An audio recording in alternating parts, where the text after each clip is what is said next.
Ivan si Chico of Session 210, and today I am discussing you criminal investigation can be considered an art or science. For me, it can be considered as an art or science because it can connect with art or either science. And if you're questioning me why, this is my conclusion. Criminal investigation is widely considered to be a blend of both an art and science. It requires the structured objective application of scientific principles but also relies on the subjective intuitive skills of the investigator.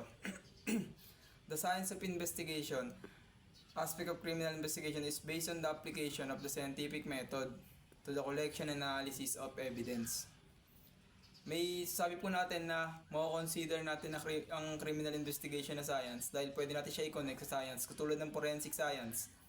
This is the core of the scientific component. It involves using scientific disciplines like biology, chemistry, and physics to analyze physical evidence. May apply din po natin siya bilang logical reasoning.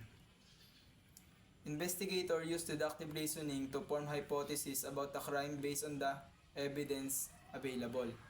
And nasabi ko naman po na mako-consider natin yung criminal investigation na art dahil investigation involves the more nuanced subjective skills that are different to quantify. These are often developed through experience and intuition. Intuition and instinct. A skilled investigator often relies on hunches, gut feelings, and an ability to read a situation or a person. Interrogation and interviewing. The ability to effectively interview witnesses, victims, and suspects is a key skill. It involves psychological insight, empathy, and the ability to build rapport or detect deception. Pwede rin pati siyang i-connecta sa creative problem solving. Kasi many investigations don't follow a clear path. Investigators often need to think outside of the box, connect seemingly unrelated details, and develop creative strategies to gather information or locate a suspect.